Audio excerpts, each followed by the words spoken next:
Bienvenue dans le studio des experts. Pendant un peu moins de 60 minutes, nous allons passer l'actualité de la semaine en revue. Alors au menu aujourd'hui, je lis sur la carte des manifestants, des révoltés, des cultureux et même des sparadraps. Pour en parler, des invités politiques, vous les découvrirez tout à l'heure, et puis deux experts, Aurore Pénois, journaliste à vivreici.be, bonjour. Bonjour. Et à ses côtés, Yves Kengen, journaliste punk d'entreleslignes.be. Bonjour. Alors, le constat était terrible cette semaine. Cela n'adhère plus beaucoup. Cela ne colle plus entre les autorités gouvernementales et la population. Selon le baromètre de l'adhésion aux mesures sanitaires, les chiffres sont en chute libre. Chez les non-vaccinés, bien sûr, mais aussi chez les vaccinés. C'est ce qu'expliquait le professeur Iserbyt de l'UC-Louvain dans Toujours plus d'actu cette semaine. L'ambition ici, et nous l'avions déjà dit il y a plus d'un an, l'ambition c'est d'aider nos concitoyens à avoir une certaine prévisibilité, une contrôlabilité de la situation. Et c'est clair que lorsque on doit, attendre que les chiffres deviennent dramatiques pour voir les autorités se réunir et puis assister somme toute à un marchandage, une espèce de négociation ouverte avec un peu un sentiment de football de panique, on se retrouve évidemment devant une population qui est somme toute en difficulté, alors qu'on aurait pu prendre des mesures de manière anticipée sur base d'indicateurs qui sont bien connus des experts. Et reconnaissons-le, les experts du GEMS avaient, dès le premier Codeco, exprimer leur désarroi face au manque de décision des autorités. On a dû rattraper la sauce, si je puis dire, et donc du coup, les concitoyens constatent bien que tout ça est plus compliqué et motivationnellement, sur le plan psychologique, ça l'est effectivement. Donc ce baromètre pourrait aider à apaiser les tensions politiques et à éclairer nos concitoyens sur la marche à suivre. Donc un baromètre peut-être pour remplacer la manière dont on prend les décisions aujourd'hui. Comment lisez-vous ce problème d'adhésion de la population ? Mais je pense qu'il est tout à fait compréhensible et il s'exprime au quotidien, soit dans les manifestations ou même dans cette défiance, par exemple, pour les gens qui sont déjà vaccinés, d'aller chercher la 3e dose. C'est vraiment symptomatique de ce pays quand on voit qu'au Portugal, l'adhésion aux mesures et aux demandes faites par le gouvernement portugais, la population le sent et le suit beaucoup mieux.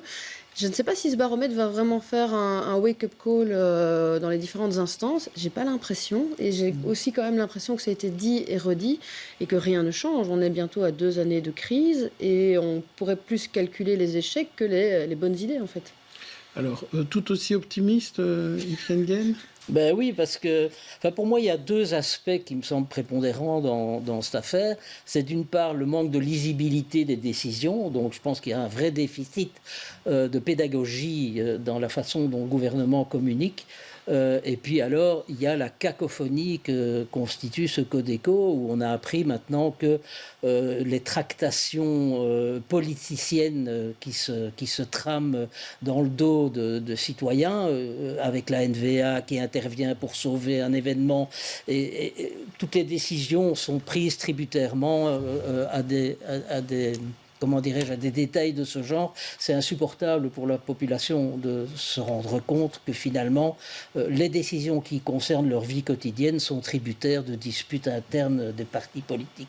Vous êtes sur la même longueur d'onde, là. Oui, tout à fait. Et puis, on remarque aussi, en fait, qu'il n'y a pas besoin d'avoir fait sciences politiques, il n'y a pas besoin de lire les journaux. Juste, au quotidien, vous remarquez l'absurdité de certaines mesures qui s'opposent entre elles. Ça manque énormément de logique, de cohérence. Et ça fait 2 ans qu'on répète qu'ils sont très mauvais en communication. Rien n'a été changé. La preuve. Si, le gouvernement a changé. Ce n'est pas les mêmes. C'est pas les mêmes. La communication, elle n'a pas changé. Eh bien, on va voir l'avis de nos 2 invités politiques. On va les accueillir. Ce sont 2 bourgmestres, ex-députés tous les 2, un juriste et un médecin, un ex-président de parti dont le fils fait aujourd'hui de la politique, et une héritière d'une grande lignée politique dont le père fut ministre d'État.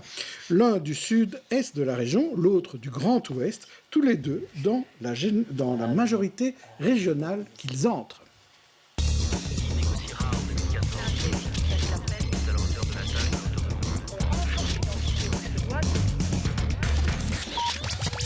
Nous accueillons donc aujourd'hui Catherine Moreau, bourgmestre de Molenbeek-Saint-Jean. Bonjour. Bonjour, monsieur Deleuze. Et à ses côtés, Olivier Minguin, bourgmestre de Woluwe-Saint-Lambert. Bonjour à tous. Également. Alors, Catherine Moreau, on va commencer par vous.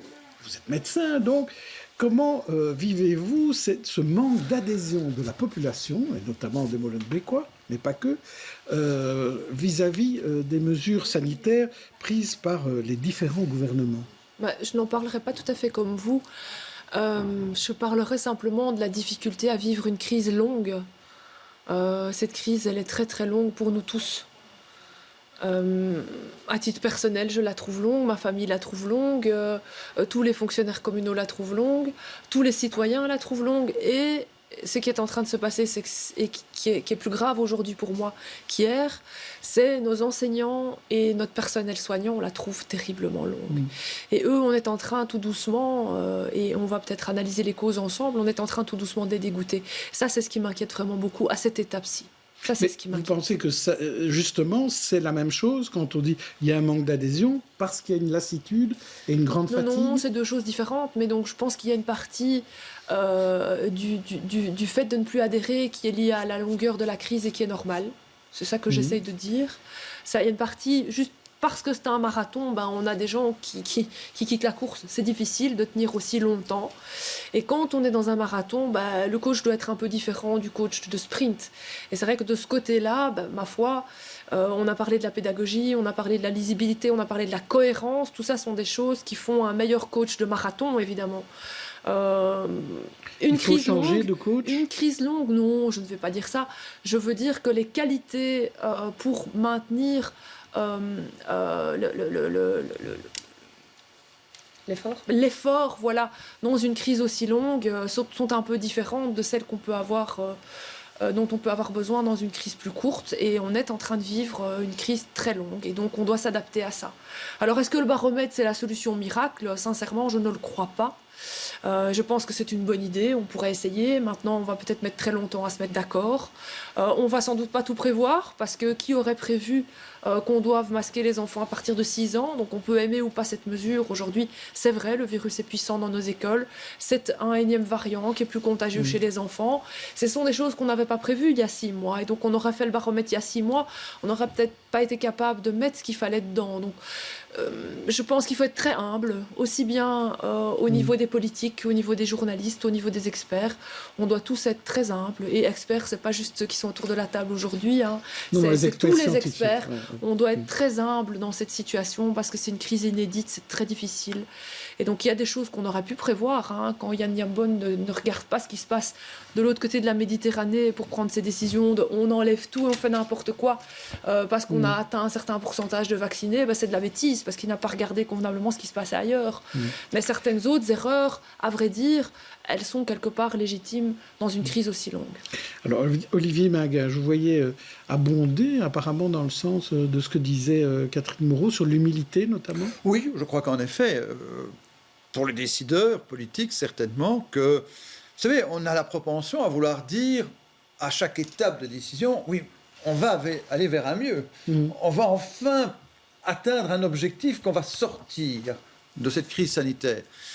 Et c'est vrai qu'il faut à chaque fois reconnaître qu'il y a un ressac, qu'il y a un nouveau variant, que la science progresse au gré aussi de ce qu'elle peut établir au fur et à mesure de ses découvertes, de ses recherches. Et soyons humbles, les politiques ne peuvent pas tout maîtriser des aspects scientifiques, certainement pas.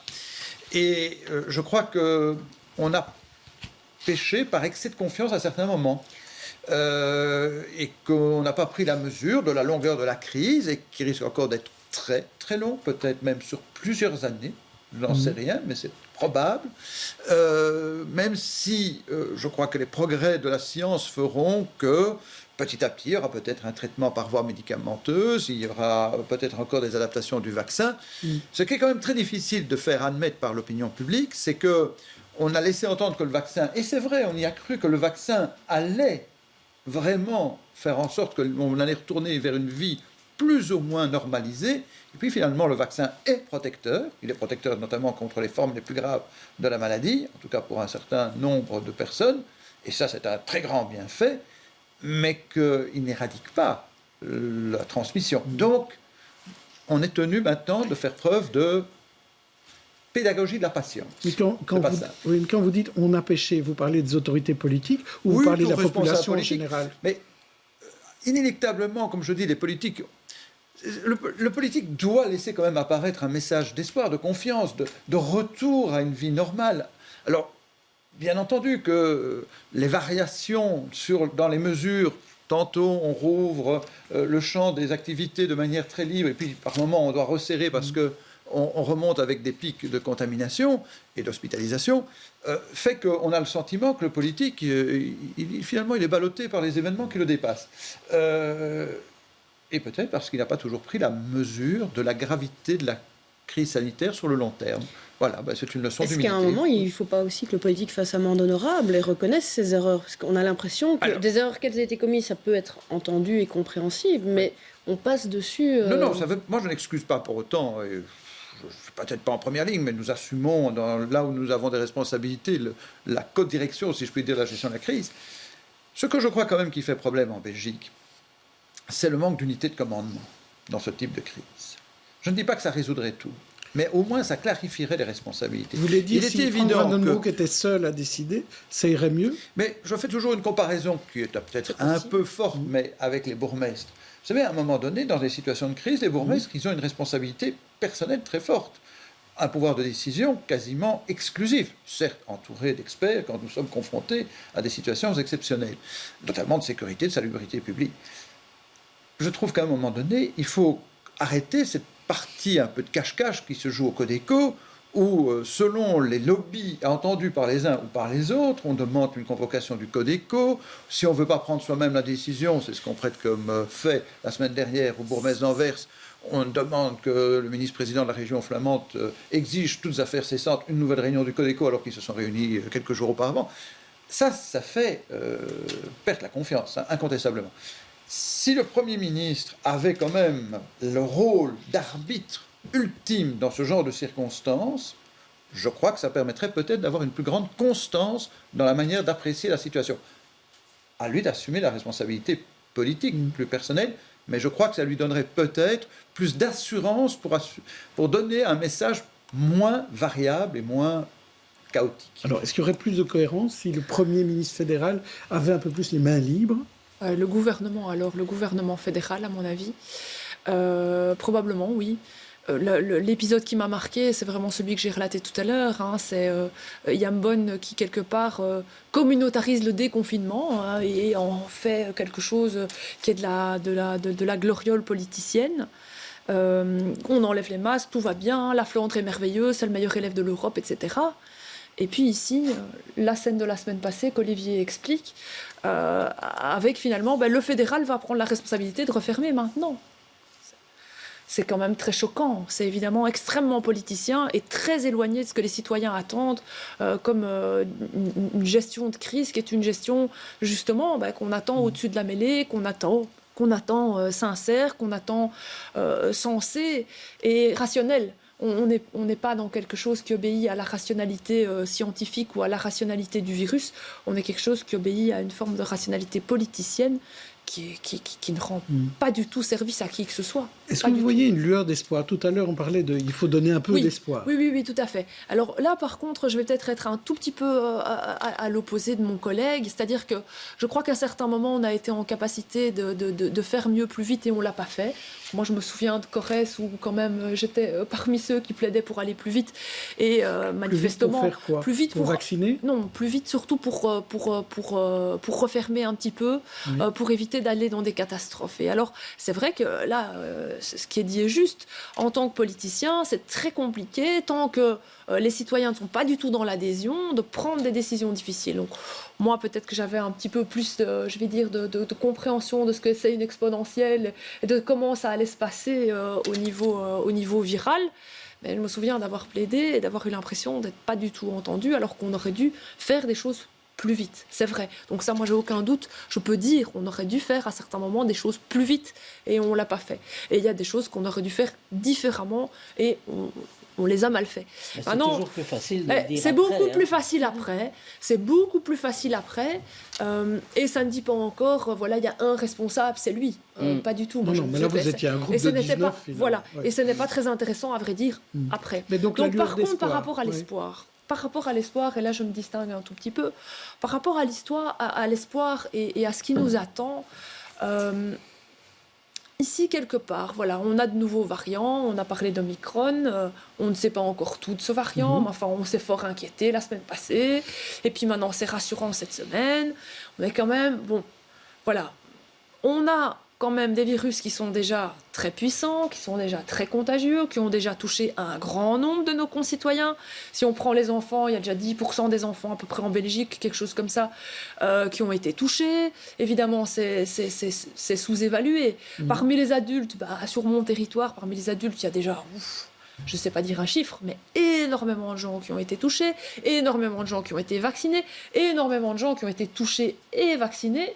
Et donc, à un moment donné, on va avoir quand même une période où, vaccin plus le fait que certains soient en rétablissement, va faire qu'on va être un tout petit peu plus serein. Ça, je donc crois. le virus et va donc, moins circuler. C'est ça que vous voulez dire. Et va surtout, il peut continuer un peu à circuler.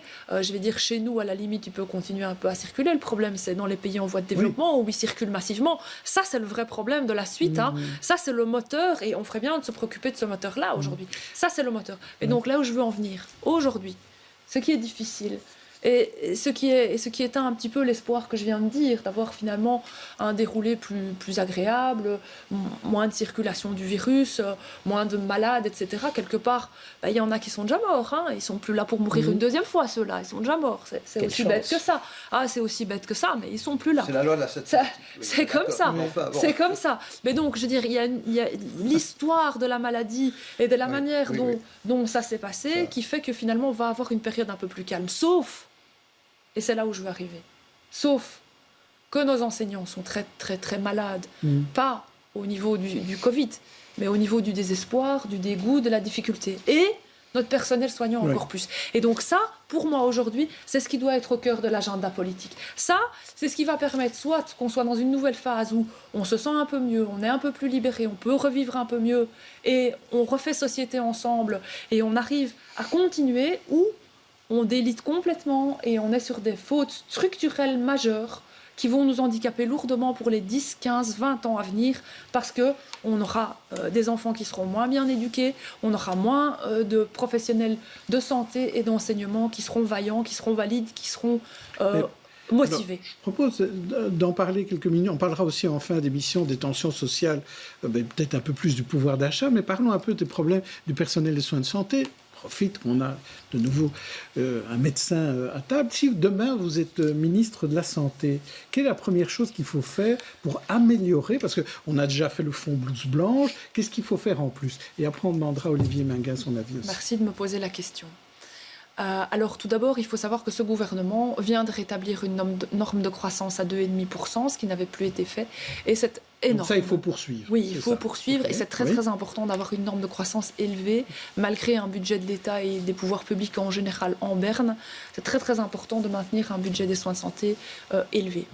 Alors sinon, pour le reste, je pense que le plus important, c'est d'une manière ou d'une autre, et de manière vraiment forte, de manière réelle, quelque chose de puissant, venir au secours de nos infirmiers. Ça, c'est vraiment la chose qu'il faut faire. Alors, il y a des mesures qui sont en cours, qui vont prendre un petit peu de temps, mais je crois qu'on devrait quand même consacrer un petit peu plus de notre argent, il n'y en a pas beaucoup, pour revaloriser cette fonction. Donc un second fonds blouse blanche, par exemple. Tout à fait. Encore plus d'argent pour les infirmiers. Ça, pour moi, ça, ce serait vraiment... Vous serez entendu au sein du parti c'est ce que mon parti défend. Mon parti défend déjà ça. Et mon parti est à l'origine de la norme de croissance 2,5, du fonds blouse blanche. Donc on est dans la droite ligne. Je pense que je demanderai et j'essaierai d'amener à la table des négociations et d'être encore plus dur en négociation pour avoir encore plus pour les infirmiers. Olivier Minguin, c'est une bonne idée, ça? Oui, mais je vais préciser certains aspects. D'abord, je crois qu'il faut lever le numerus clausus qui concerne l'enseignement universitaire, l'enseignement supérieur dans les métiers pour qu'il y ait davantage de médecins. Santé publique, pour qu'il y ait davantage de médecins. Il est invraisemblable que dans un pays tel que le nôtre, alors qu'il y a des jeunes qui sont motivés, qu'il y a des jeunes qui veulent suivre une formation et qui suivent une formation exigeante, ils ne puissent pas professer. Ça n'a aucun sens par rapport aux besoins de la société. Et je dirais même du reste du monde, parce qu'il y a beaucoup de jeunes qui ont envie aussi d'aller vers d'autres destinations. Évidemment, le numerus clausus ne les empêche pas d'aller vers d'autres destinations, mais je veux dire par là que ça permettrait quand même d'augmenter le nombre de personnes destinées à la politique de santé publique. Je reconnais aussi la revalorisation du personnel infirmier dont les études sont devenues très exigeantes. C'est 4 ans d'enseignement théorique, pratique, plus encore une année de spécialisation pour certains et de formation. Donc, on est quand même plus qu'à un niveau de bachelier, donc il y a une revalorisation certainement du statut pécuniaire des infirmiers. D'autres personnels auxiliaires de la santé publique qu'il ne faut pas négliger. Et puis, je reparlerai aussi du problème de la redéfinition de la politique de santé publique en matière de prévention et de première ligne. Et là, je crois que l'éclatement des compétences en matière de santé publique en Belgique, qui me semble avoir été très néfaste et que certains voudraient accentuer dans les années à venir, ce qui me semble une erreur, a fait que le travail de prévention aujourd'hui, et notamment le rôle des médecins de première ligne ou des personnels de santé de première ligne, je pense par exemple à l'importance du rôle du personnel d'infirmiers dans les écoles, les crèches, très important par rapport à l'accompagnement des parents, des enfants. C'est là que se joue le début Donc là du aussi, droit à la santé. il faut revaloriser. C'est là qu'il faut se donner les moyens, les accompagnements. Vous savez, par exemple, pour les enfants qui sont en souffrance dans les écoles, on le voit, nous sommes bourgmestres, nous sommes pouvoir organisateur d'enseignement, le fait qu'on n'a plus un nombre suffisant de psychologues, de personnel spécialisé pour accompagner ces enfants en souffrance est un vrai problème. Les PMS sont débordés, complètement débordés. Nous n'avons plus le personnel et nous ne sommes plus toujours en mesure de l'engager par manque de candidatures, mais aussi par manque de moyens budgétaires. C'est ce travail de première ligne qui me semble très important si on veut avoir une politique, une vision à long terme d'une politique de santé publique qui soit réellement efficace et qui ferait quoi? Qui fera qu'en somme, la charge de la dépense publique en matière de santé ne sera pas pour autant plus lourde si on a bien travaillé sur la première ligne. Catherine Moreau, je vous laisse 30 secondes encore. Très très court. Donc d'abord, la première ligne de soins, ça fait des années qu'on essaye de la remettre au cœur du système de santé et ça demande un changement culturel, c'est lent, c'est long et effectivement ça mériterait d'être accéléré, c'est très important. Sur le numerus clausus, il y a un autre effet pervers à ce numerus clausus, c'est pas tout à fait de la manière dont c'est expliqué ici à mon avis, c'est qu'au fond, au final, on fait quand même venir des cerveaux d'ailleurs. Et en fait, on prive toute une série de pays de leurs médecins. Et donc, c'est vraiment une imposture que de continuer avec ça aujourd'hui. Alors, on va quand même terminer ce sujet sur la Covid avec ce qui s'est passé dans le secteur culturel, un secteur qui désespère. À côté du monde de la nuit, le secteur culturel se demande encore comment y voir clair. La limite aux 200 spectateurs en intérieur a mis en colère les grandes salles, les petites salles, les artistes et même la ministre de la Culture. Et du coup, on entend Yann Yambon veut revenir là-dessus lors d'un prochain Codeco le 22 décembre. C'est un peu la suite de la comédie de la semaine dernière, Olivier Magin. C'est surtout la suite de cette espèce de saga chaotique qui fait que tout d'un coup on veut donner un coup de frein, puis qu'en peu de temps on veut rouvrir les facilités, de redonner des facilités. De la constance, de la vision sur un terme plus long, voilà ce qu'on demande aux décideurs politiques. On peut discuter à l'infini de ce que doit être une jauge précise pour le monde du spectacle, mais qu'à tout le moins cette jauge soit certaine pour une période suffisamment longue pour permettre à ceux qui sont les gestionnaires du secteur d'avoir une vision possible, économiquement aussi établie. Comment voulez-vous que vous fassiez une programmation sérieuse, que ce soit une salle de théâtre ou d'autres événements culturels, si continuellement vous devez adapter votre jauge et revoir votre modèle économique? C'est intenable, c'est insupportable. À part les milieux culturels subsidiés, et encore, ils s'en tirent très difficilement. Avec des petites salles. Ceux qui ont des petites salles seulement. Non, parce qu'ils doivent respecter la distance dans les petites salles. C'est pas parce que vous avez 200 places que vous pouvez concentrer les gens dans les 200 places. C'est pas ça du tout. Il faut encore garder la distance, notamment du 1,50 m. Donc, ce n'est pas gérable, une vision. Et moi, je crois qu'à un moment donné, avec le laissez-passer sanitaire, la gestion des lieux culturels ne me semblait pas les lieux les plus problématiques. Mais voilà, on a voulu donner le sentiment qu'on resserrait un domaine plus particulièrement parce que c'est la valeur d'ajustement aisée pour certains décideurs politiques. Catherine Moreau. Oui, c'est ce que j'allais dire, franchement. Vous allez aussi demander qu'on lève ces mesures. Mais c'est-à-dire que si vous voulez, le secteur culturel, ils sont extrêmement malheureux depuis le début. Dès qu'on a classé en essentiel, non essentiel, et qu'on les a mis en non essentiel, ils étaient tous choqués, je les comprends. C'est terrible, être classé en non essentiel. Qu'est-ce que c'est? C'est horrible, c'est horrible. Et de là vient évidemment l'impression d'être chaque fois variable d'ajustement, dernier à devoir être considéré, appelé, etc. Et ici, ici, malheureusement, je vais dire, il faut aussi avoir un tout petit peu de philosophie. On demande aux politiques d'être plus pédagogues, d'avoir des règles plus simples, plus cohérentes. Et donc ici, c'est la règle trop simple. Et c'est le double tranchant. On a une règle trop simple. C'est vrai que 200 dans la Maison des Cultures chez nous, c'est pas la même chose que 200 au Théâtre National, évidemment. Et donc, et ça dépend des couloirs qu'on a, et ça dépend des différentes mises en place qu'on peut avoir. Et donc, en fait, c'est vrai. On fait mieux d'avoir parfois des règles plus compliquées. Mais alors, on doit les justifier, on doit les expliquer. Et on est au cœur du débat qu'on a eu au départ. Comment est-ce qu'on suscite l'adhésion? Yves Kenguel, là-dessus. La culture, combien de divisions, aurait dit Staline. Apparemment, pour les gouvernants, les arts, la culture, c'est un machin sans importance, et un machin qui aura bien du mal à drainer 30 000 personnes dans la rue pour une grosse manifestation. Et donc, c'est le bouc émissaire idéal. Moi, ce que je vois autour de moi, et je connais beaucoup d'artistes, évidemment, l'ayant été moi-même, c'est une détresse terrible, un abandon complet, l'impossibilité d'exercer son métier, alors que pour beaucoup d'autres secteurs qui sont peut-être beaucoup plus à risque, il n'y a pas cette interdiction, il n'y a pas cette rupture.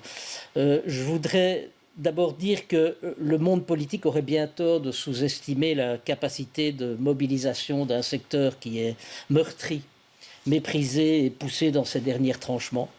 Le jour où il arrivera à parler d'une seule voix, d'une même voix, je pense qu'à ce moment-là, il y a des choses qui pourraient bouger. Et puis, je voudrais terminer en citant une phrase que je vous demanderai de remettre dans son contexte, si vous voulez bien. C'est « Qui ferme les théâtres éteint le feu qui éclaire, pour ne plus laisser resplendir que le feu qui incendie. Oserez-vous prendre cette responsabilité ?» Alors, qui a dit ça? Dites-le nous. Victor Hugo, en 1848, devant l'Assemblée nationale. Eh bien, il avait bien vu les choses. Heureusement, sans doute, on va rouvrir la semaine prochaine. Ce sera la bonne nouvelle. Ça n'aurait été qu'une parenthèse désenchantée. Et en attendant, comme disait Olivier Minguin, les spectacles n'ont pas pu être programmés ou ont dû être déprogrammés. Et c'est très très compliqué à remettre en place. Je vous propose à présent une galerie de portraits de personnalités féminines et masculines qui ont fait l'actualité de la semaine. À vous de choisir celui ou celle qui vous inspire, en bien ou en mal. Et on va commencer par Catherine Moreau. Je vous propose Paul Lannoy, grande figure de l'écologie devenue activiste anti-5G. Jean Spinette, futur bourgmestre qui succédera à Charles Piquet à Saint-Gilles. Cédric Van Branteghem, l'athlète qui dirige le Van Damme, qui est CEO du comité olympique, ou Valérie Pécresse, la candidate des Républicains aux présidentielles françaises. Qui choisissez-vous dans cette belle brochette, Paul, Jean, Cédric ou Valérie? Bon, là, vous savez déjà qui je vais choisir. Non, pas du tout. Vous m'avez quand même... Allez. Non, mais vous n'êtes pas obligé de tendre la perche socialiste. Je vais choisir mon ami Jean Spinette parce qu'il relève un défi incroyable, celui de se profiler comme le successeur de Charles Piquet, donc le grand Charles. C'est quand même pas évident du tout dans une commune qui est en mutation lourde depuis des années. Qu'il connaît très très bien, qu'il aime vraiment profondément. Et c'est un homme remarquable, c'est un bon vivant, c'est un homme qui connaît le fond des dossiers, qui travaille énormément, qui a de la gouaille, qui est là pour les gens. Donc je lui souhaite vraiment un grand courage de continuer à être celui qu'il est et de pouvoir réussir son challenge. Vous serez content de l'accueillir au sein des 19, Olivier Minguin? Je le connais peu, je l'ai rencontré à l'une autre occasion. Ça me semble un homme chaleureux. Ça fait toujours plaisir d'avoir quelqu'un qui...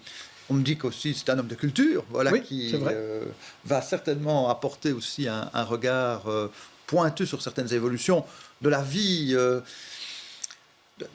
Moi, je voudrais quand même dire combien cette région, nos communes, reste quand même, malgré tous les avatars, malgré toutes les critiques que l'on subit, parfois elles sont plus qu'outrancières, reste d'un dynamisme assez remarquable.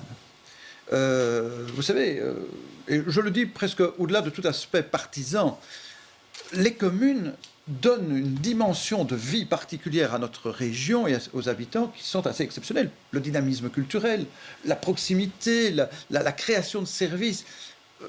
la qualité de vie à Bruxelles, malgré la difficulté pour certaines catégories de population, reste quand même assez exceptionnelle.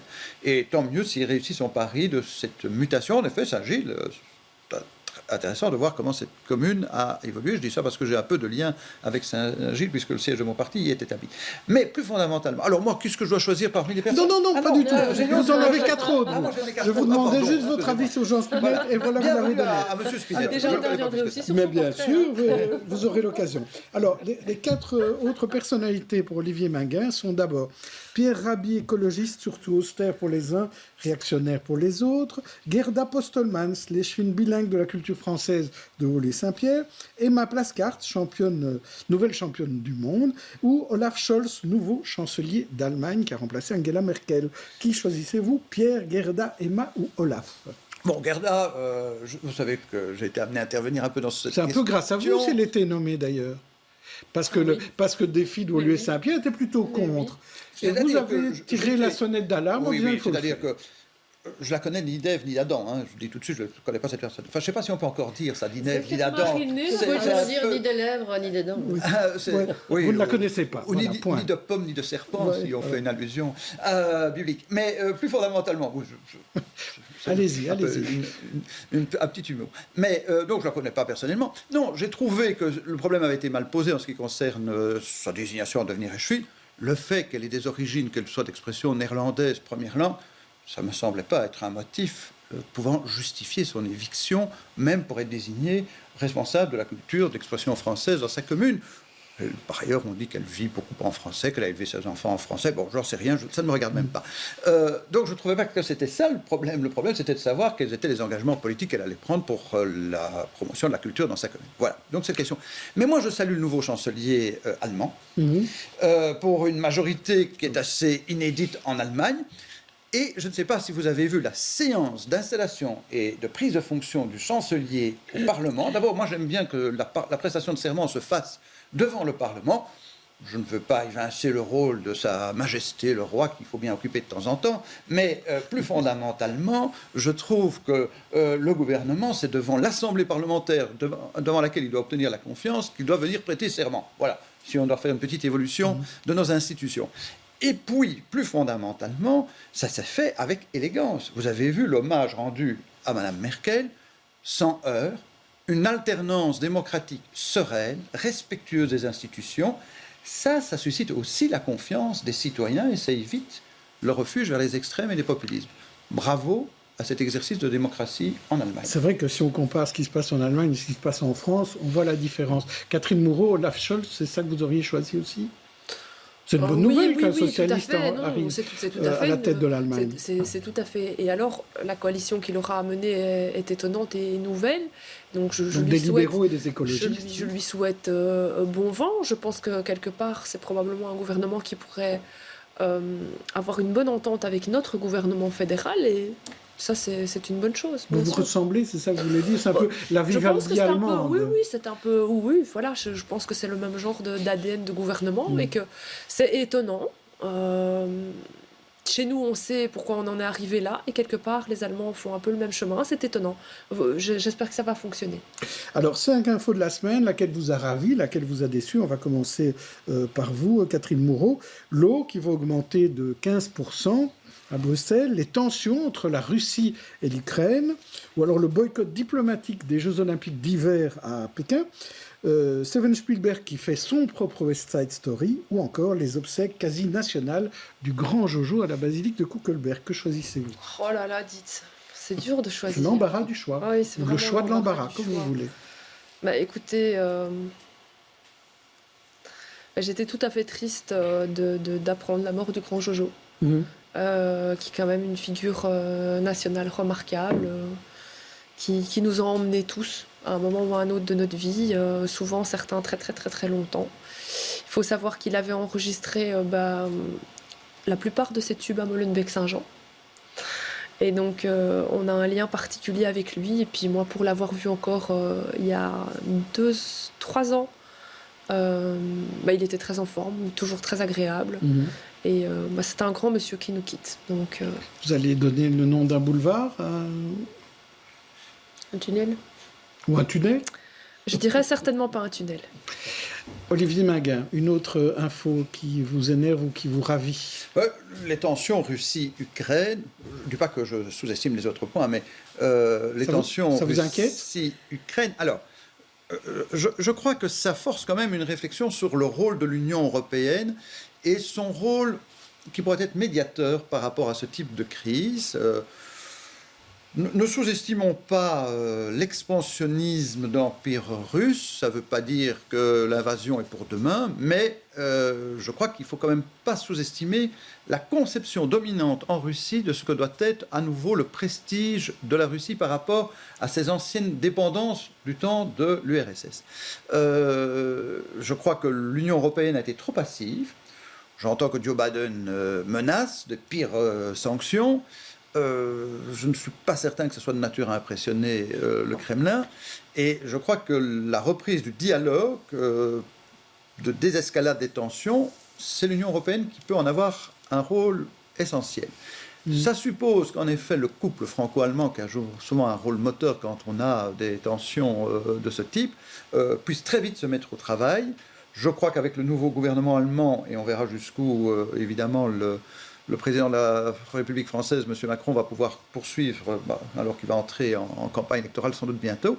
Mais je crois qu'il y a un dynamisme diplomatique qui doit reprendre le dessus très rapidement face à cette montée des tensions. Alors on va revenir à Bruxelles avec le sujet de la semaine, le fameux sparadrap.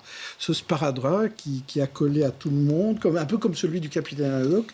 Il a soutenu le suspense pendant toute la semaine. Et finalement, la commission des affaires intérieures du Parlement bruxellois a abouti à un texte transitoire permettant la reprise des limousines véhicules avec chauffeur, les fameux Uber Eats dans Bruxelles, et avec une majorité gouvernementale unie, sans faire appel à une majorité alternative. Écoutez le point qui était fait vendredi avant le vote au Parlement bruxellois. Camille Tanquin et Nicolas Kenartz. Même sous la pluie, leur détermination ne faiblit pas. Ces chauffeurs LVC prévoient de passer la journée devant le Parlement bruxellois et d'attendre le vote de la fameuse ordonnance Sparadrap. Asmas Nebi, porte-parole de l'Union des chauffeurs de limousine en Belgique. On est ici pour soutenir le gouvernement et aussi l'opposition qui se sont battus pour nous trouver une solution. C'est aussi pour montrer qu'il y a des chauffeurs qui vont peut-être être exclus. Et ça, on voudrait leur dire aussi que voilà, il y a des chauffeurs qui sont là aujourd'hui qui pourront peut-être pas reprendre leur activité demain. Car ce qui pose problème, c'est un amendement ajouté à la dernière minute. Pour retravailler, les chauffeurs doivent prouver qu'ils exercent leur activité au moins 20 heures par semaine, ce qui en exclut un certain nombre, dénonce chauffeurs. Il y a 10 jours, on avait une ordonnance qui était validée avec tous les élus du peuple. Et hier nuit, on nous sort une autre avec certaines modifications qui pourraient filtrer certains chauffeurs. Mais ici, on s'amuse avec nos vies. Vous voyez très bien qu'on s'amuse avec nos vies. Ça fait 7 ans qu'on s'amuse avec nous. Les chauffeurs ne veulent laisser personne sur la touche. Pour certains, c'est tout le monde qui retravaille ou personne. On se connaît tous et il est fort probable que si certains chauffeurs sont mis sur la sellette, qu'il y aura une réaction de la part de ceux qui sont même autorisés à reprendre l'activité. Le vote au Parlement bruxellois doit avoir lieu cet après-midi. Alors Olivier Minguin, est-ce que du côté de Défi, on est content de la solution, satisfait d'avoir pu obtenir une solution, en tout cas transitoire, que le partenaire socialiste ne désirait pas? Nécessaire sur le plan social et humain. Et moi, je voudrais qu'on cesse d'opposer d'un côté les travailleurs du Uber, qui sont parfois soumis en effet à des pressions d'une plateforme internationale qui ne les respecte pas toujours, comme le monde des chauffeurs de taxi qui, pour certains, ne sont pas non plus très bien traités par leurs employeurs. Ne croyons pas qu'il y a un monde idéal d'un côté qui serait le monde des taxis, parce qu'organisé, sur une base d'une ordonnance qui, il est vrai, date, et d'autre part, qu'il n'y aurait que des exploités d'un groupe international. La vérité, c'est qu'il y a dans les deux catégories des personnes, vous savez, il y a des chauffeurs de taxi qui travaillent 10-15 heures. Il y a des taxis, puisque le système de taxi, c'est des licences à la voiture, qui sont loués à plusieurs chauffeurs sur 24 heures. C'est ce qui fait qu'il y a des étudiants qui travaillent la nuit comme chauffeurs de taxi. Ils loue le taxi à un propriétaire qui a la licence et il travaille la nuit. Donc les conditions de travail ne sont pas idéales ni d'un côté ni de l'autre, n'idéalisant pas un domaine par rapport à un autre. Donc il fallait sauver en effet les conditions de travail des chauffeurs de LVC, comme on dit. Mais fondamentalement, il va falloir avoir un régime définitif, égalitaire, qui impose mêmes droits, mêmes obligations, à charge non plus.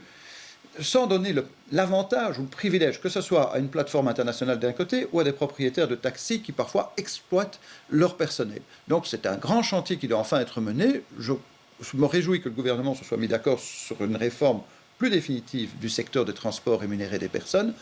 Maintenant, il faut prendre conscience d'une chose, c'est que si on ne permettait pas aux chauffeurs du régime dit Uber, et Hitch d'ailleurs, de reprendre leur activité, il y avait la concurrence des chauffeurs des deux régions voisines, parce que les titulaires d'Uber venant de Flandre ou de Wallonie pouvaient venir travailler à Bruxelles.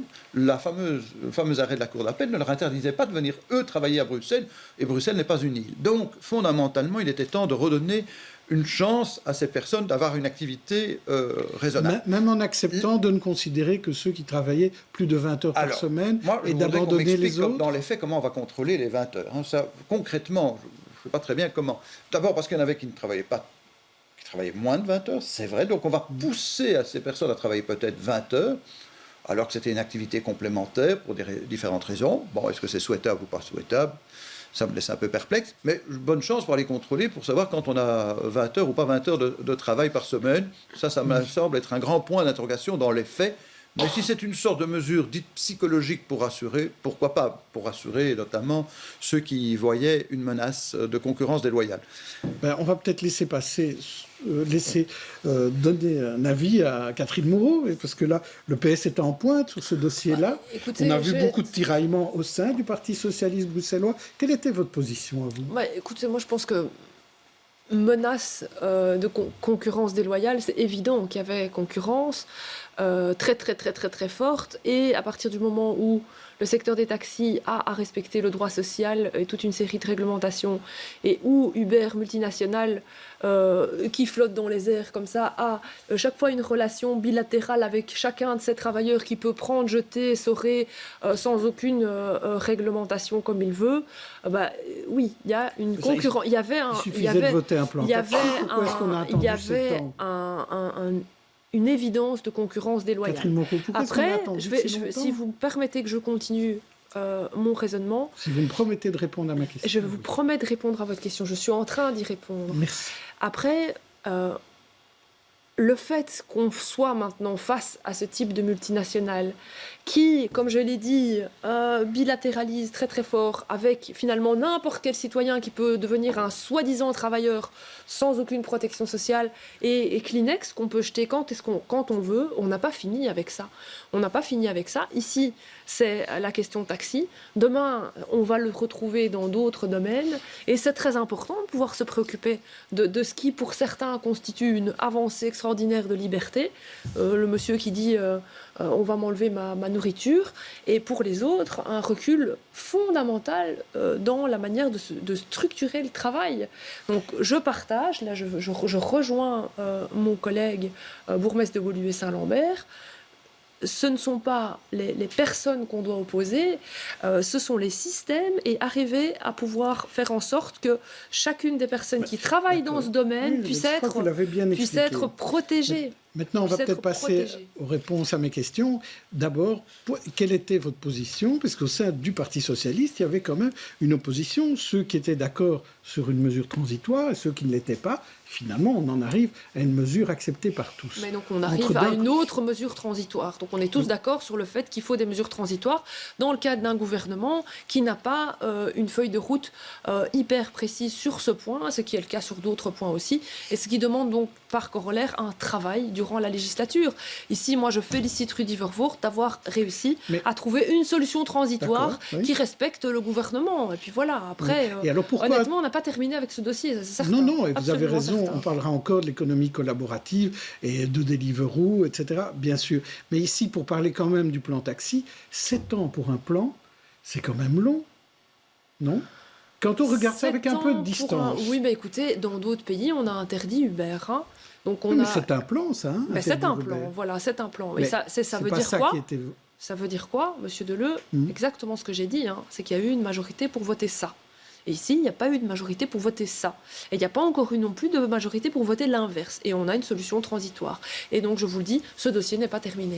Yves Kenyen ? Je suis halluciné d'entendre parler de solutions transitoires, alors que ça fait des années que ce dossier est à l'agenda du gouvernement ou des gouvernements successifs. Donc, il y a quand même quelqu'un qui travaille là-dessus. Il y a un responsable du dossier qui cherche des solutions, qui propose des mesures. Enfin, je sais pas. On en est au troisième ministre, puisqu'il y a eu Pascal Smet, Birgit Grauwels, Pascal Smet, Rudy Vervoort. Mais oui, mais c'est Voilà. vraiment problématique. Enfin, je veux dire, ça, c'est un déficit de démocratie, puisque les gens qui ont été élus pour gérer un dossier n'arrivent pas à gérer le dossier dans le temps qui leur est imparti et ils refilent la patate chaude au suivant. Et finalement, voilà à quoi on aboutit, à des blocages des rues, à des chauffeurs qui craignent pour leur emploi alors qu'on n'est même pas sûr que c'est leur emploi, qui, comme l'a dit Madame Moreau, n'ont pas de statut, et des taxis qui, finalement, ont surtout le tort de ne pas se remettre en question. Catherine Moreau, vous avez mal apprécié, vous n'avez pas apprécié. Il y a une chose qui pour moi n'est pas du tout correcte, c'est de dire que ceci est antidémocratique. C'est tout le contraire. En réalité, qu'un gouvernement fait d'autant de partis à la proportionnelle, comme notre système l'a organisé, ne trouve pas de solution sur un certain nombre de problèmes qui n'ont pas été balisés dans l'accord de gouvernement et y travaille pendant plusieurs législatures, c'est lié justement à notre système démocratique. Et moi, je ne le vois pas comme une réelle grande phase dramatique. Ce n'est pas agréable d'avoir des dossiers qui n'avancent pas. Dans d'autres États, ce sont d'autres dossiers qui n'avancent pas. Et moi, je ne le vis pas du tout, et ça, je n'aimerais pas de le laisser dire comme antidémocratique. Ça, pas du tout. Passons à notre dernier thème, celui consacré aux tensions sociales. Des grosses manifestations qui pleuvent un peu comme des d'écho. Samedi, c'était les pompiers. Dimanche, c'était les anti-CST, anti-obligation et anti-vax. Mardi, c'était autour du personnel soignant. Et lundi, les syndicats défilaient pour protéger le pouvoir d'achat des salariés. Yacine Mossati et Yannick Van Gansbe qui étaient. Ils sont 6 000 à manifester, ou plutôt à marcher entre la gare du Nord et la gare centrale. Munis de banderoles, de drapeaux et de fumigènes, ces travailleurs souhaitent une revalorisation de leur salaire, eux qui connaissent des fins de mois difficiles. Pour boucler la fin du mois, soit on demande à la famille, ou soit on fait le choix. On achète certaines choses et on arrête d'acheter d'autres. Si les fins de mois sont compliquées, il faut dire que de plus en plus de travailleurs ne peuvent compter que sur des contrats à durée déterminée, des contrats à temps partiel, voire sur des intérims. Aujourd'hui, on peut considérer que à peu près un quart des travailleurs ont de graves difficultés pour finir les fins de mois et 40% des travailleurs sont plus pauvres aujourd'hui qu'au début de la crise. Concrètement, les syndicats ont 3 revendications afin d'améliorer le pouvoir d'achat des travailleurs. Augmenter les salaires bruts en laissant le soin à la représentation syndicale de négocier, augmenter les allocations sociales et ne pas toucher aux libertés syndicales. Ça devient de plus en plus compliqué car on arrive à faire taire les travailleurs par tous les sens, que ce soit au niveau de la direction ou au niveau même du gouvernement malheureusement. Moi je travaille dans le secteur commerce et aujourd'hui pour pouvoir négocier quelque chose, je vous assure, on se cache derrière Comeos, derrière la FEB, derrière le gouvernement et les seules choses qu'on peut vous lâcher, ce sont des chèques, des types de chèques, etc. Qui, je vais dire, ne nous intéressent pas fortement. À l'heure actuelle, aucune manifestation de cette envergure n'est programmée, mais les syndicats vont continuer de sensibiliser les travailleurs au pouvoir d'achat et aux libertés syndicales par de petites actions au sein même des entreprises. On voyait une image où on montrait encore Charles Michel, mais est-ce que les manifestants savent que ce n'est plus Charles Michel qui est Premier ministre ? Est-ce que ça n'irait pas mieux pour le pouvoir ? Est-ce que ça n'irait pas mieux pour le pouvoir d'achat si le Parti socialiste était au gouvernement fédéral ? Catherine Moreau. Mais décidément, vous êtes fort taquin avec moi aujourd'hui. Je le serai avec M. Minguin aussi. Ne vous inquiétez pas. Non, mais écoutez, je pense que je fais toute confiance à Pierre-Yves Dermagne, notre ministre du Travail, qui, je pense, fait ça très bien. Donc, d'abord, effectivement, une des grandes revendications de la FEB, on l'a encore entendu, c'est de mettre à bas l'indexation des salaires. Il n'en est pas question. L'indexation ne suffit pas à faire face à l'inflation. C'est terrible. C'est pas terrible. Au programme du gouvernement. Non, bien sûr. Mais donc, c'est pas au programme du gouvernement, mais il y a une grosse pression pour le faire. Et donc, ça, c'est déjà quelque chose d'extrêmement important. Alors, sur le sujet que vous passiez, il y avait un autre élément qui est extrêmement important pour le Parti socialiste et pour lequel il se bat, il s'est battu, il se battra toujours, c'est mettre, et c'est plus exactement garder au cœur de notre modèle la concertation sociale. Et là, c'est vrai que moi, je rejoins tout à fait la position des syndicats sur l'idée qu'il faut de nouveau rendre la norme salariale indicative et pas forcer à ce qu'on s'y arrête. Parce qu'on est dans une situation complètement folle où on a des secteurs où on fait du profit et où même là, les travailleurs ne peuvent pas avoir d'augmentation de leur pouvoir d'achat. De l'autre côté, on essaye de trouver des rustines. Alors, l'empreinte du Parti socialiste sur ce gouvernement, elle est majeure. Si vous voulez qu'on en parle, on va prendre un secteur, c'est la question de l'énergie. 3 mesures sur la question de l'énergie. Donc, je vous les explique. Extension du tarif social énergie jusqu'au 31 mars 2022, c'est pour tous les BIM. Et assorti à ça, le chèque énergie 80 €. C'est des mesures qui vont concerner des milliers de personnes et qui vont permettre de faire face un petit peu, au départ, à l'augmentation d'énergie, sur laquelle on doit travailler par ailleurs. Alors, également, la revalorisation du fonds Van de la Note pour les CPAS. Donc, tous ceux qui sont aidés, qu'ils le soient déjà ou qui veulent l'être pour faire face aux frais d'énergie, peuvent se tourner vers leur CPAS. Il ne faut pas oublier l'eau qui va augmenter. Et l'eau va augmenter, et donc derrière, il faudra sans doute aussi un accord sur l'eau. Voilà. Et donc, mais ça, c'est effectivement des acquis du Parti socialiste dans ce gouvernement. Olivier Minguin, du côté de l'opposition, qu'est-ce qu'on dit qu'il faut un peu relâcher pour le pouvoir d'achat, cette norme salariale? Oui. La loi sur la compétitivité me semble une loi dépassée dans les faits. C'est un débat qu'on a déjà eu. C'est une norme qui a été, sous le gouvernement de Charles Michel, resserrée de manière excessive par rapport à la réalité de l'évolution de la compétitivité par rapport aux pays voisins, puisqu'on sait que le critère absolu dans la loi sur la compétitivité, c'est comparer la progression salariale des pays les plus proches, France, Allemagne, Pays-Bas. Et le prétendu ou la prétendue discordance historique entre notre progression des salaires et la progression des salaires des pays voisins avait été résorbée, et inutilement le gouvernement Charles Michel a donné un coup de vis supplémentaire de manière assez unilatérale, puisque ça n'a pas été l'objet d'une concertation entre les partenaires sociaux. Moi, je suis comme Madame Moreau très attaché au principe de la concertation entre partenaires sociaux, qui est en Belgique une source d'apaisement des tensions et qui a toujours donné de bons résultats.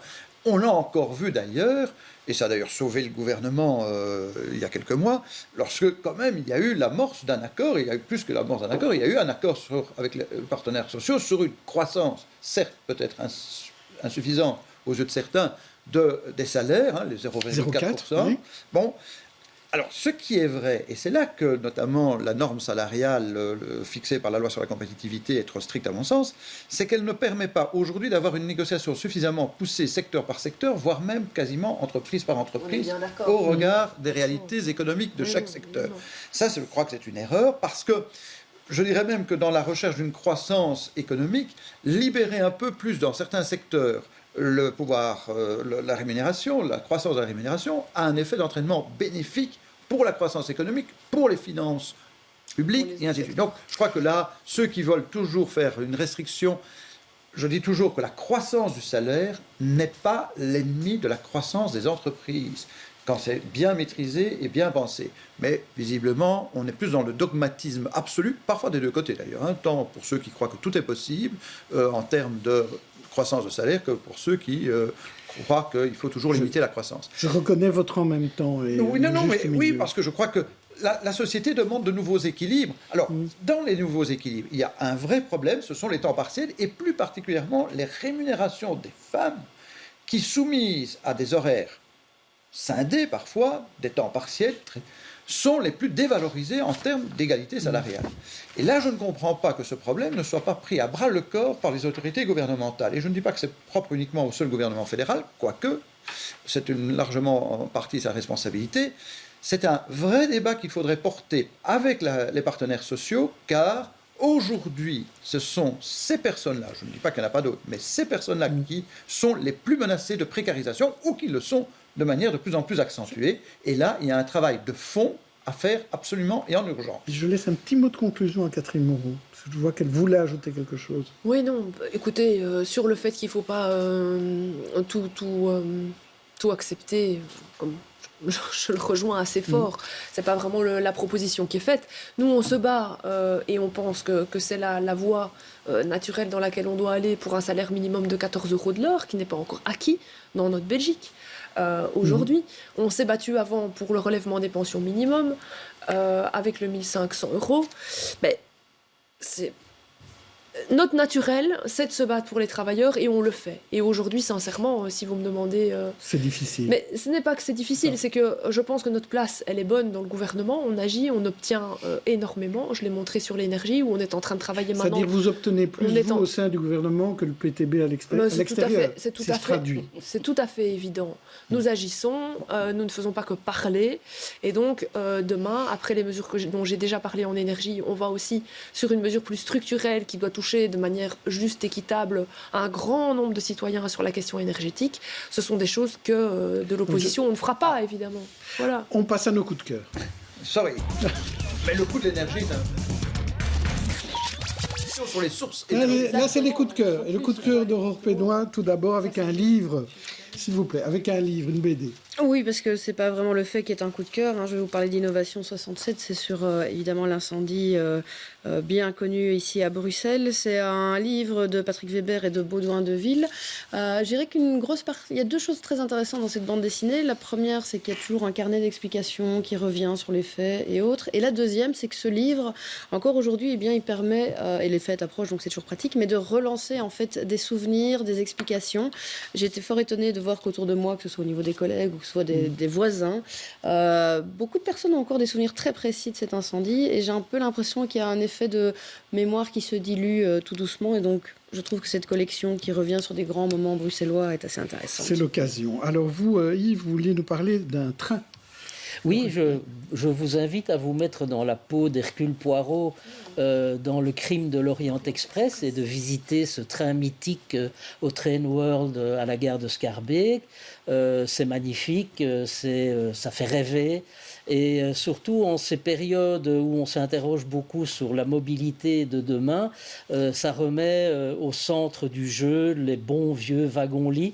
Bon, ici dans une version évidemment extrêmement luxueuse et forcément onéreuse pour le voyageur, mais enfin ça remet néanmoins au goût du jour les trains de nuit. Voilà, je sais que vous vouliez parler de la fête de la lumière. Catherine Moreau, mais on n'a hélas pas le temps. Je peux juste faire l'invitation. Oui, allez-y, allez rapidement. Le 17 décembre à 17h, Parc des Muses à Molenbeek. Voilà. Magnifique fête à faire en famille. Un marché de Noël Ah oui, ce soir, on lance le marché de Noël à Woluwe-Saint-Lambert, place Saint-Lambert. Bienvenue à tous. Quant à votre BD, je vais la lire. J'avais 9 ans, je me souviens, je sortais de l'école, on voyait au loin la colonne de fumée de l'incendie. Savez-vous qu'à Woluwe-Saint-Lambert, on est venu de mettre tous les décombres de l'incendie de Lino sur un terrain qui fait encore problème aujourd'hui en termes de pollution. Merci à tous, invités, chroniqueurs. Les experts reviennent la semaine prochaine. Au revoir.